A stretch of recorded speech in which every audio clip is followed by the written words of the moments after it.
Yeah. I thought that first game they came out and they were on fire and they hit the ball and they played good defense and I thought their pitcher threw really well against us. Kind of going into it, we knew that we might end up seeing the same pitcher for 2 games in a row or whatever. So that's the advantage that we have over some of the other teams is just the depth that we have at pitching. I think that really makes a big difference. I thought our pitchers did a good job of kind of keeping the game close for quite a while in that game or whatever, just to keep their number one pitcher out on the mound as long as possible.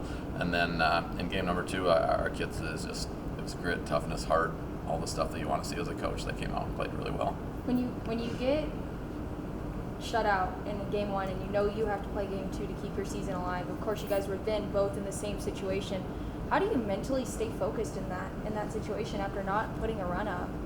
How do you get your team back in the right frame of mind? Yeah, I think the biggest thing is just they put in so much time and effort throughout the course of the season. I don't really have to say much at that point. It's what they're made of. They're just gritty and they want to play hard. They want to keep their season going. They want to play hard for the person next to them.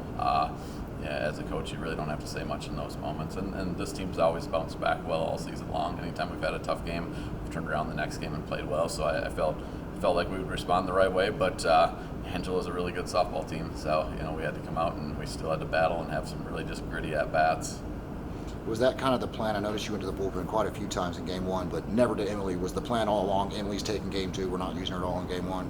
Yeah, it just depended on how the game went and stuff like that. And again, we have such good depth in our bullpen that it's nice to get all those guys some experience. And I thought they did well when they got out there.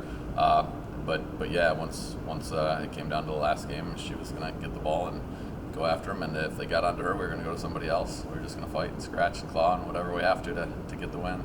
We saw a lot of younger classmen like Avery, Emily come up, have big games this weekend. We expect key at bats when you needed them. Just talk about the young players stepping up for the moment. Yeah, they've done that all season, and just I'm really impressed. Again, it's crazy. Just looking back at our season, I think we only have like 2 players that are playing the same position as they played last. Everybody else is either a freshman or has moved positions. So it's incredible the season that they've had, especially with as many younger kids as we have out there.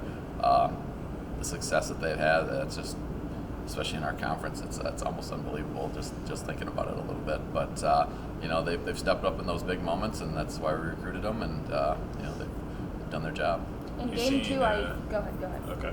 You've seen UT Tyler plenty of times this season. Just what can you expect in this super regional?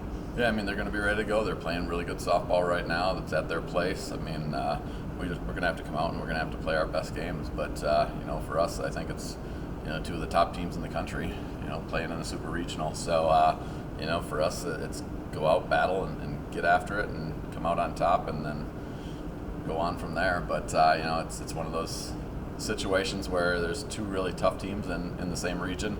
And they end up meeting up in super regionals. So it's going to be fun, but that's why we play the game. That's what we worked for all season. This is it. You mentioned it with the 2 of the top teams in the country. You kind of just went through that with Angela, because Angela's a top 10 team. So how does that, this weekend, that series with Angela playing them 3 games, help you for this one? Absolutely huge. I said that to our team the other day. I think, we got, if it was a Division I model where the top teams in the country all get split up and stuff like that, I think there's potential for 3 or 4 teams, Angela obviously being one of them, that could be at the World Series, So I think having played them this last weekend, and man, they played hard against us. They battled at the plate, pitched well, all the stuff that you want. I think that's a huge advantage for us going into the games this weekend. The big thing that I saw was after the first stolen base that turned into a run in game 2, you guys suddenly had just a lot of momentum. The girls were really excited. The fans started really getting into it. How important is it for your girls to keep that focus and hype each other up in situations like that where you are fighting for your season? Absolutely. I think it's contagious. I think when one person is excited and they come back and they do something great, I think it rubs off on the next person up to bat and the next person up after that, and defensively the same thing. I think softball is definitely a sport where hitting specifically can kind of become contagious. And I think when you celebrate those good moments, I think that it really just rubs off on your team and helps them out and gives them the confidence they need to go out and do the job themselves.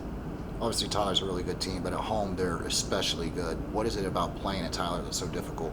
Yeah, I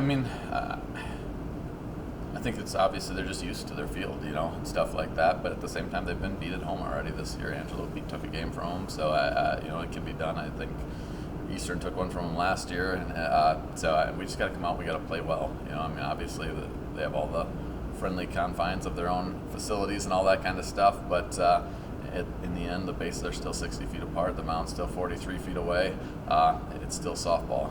We just got to come out and compete, and we got a team that can do that. So I'm excited for that.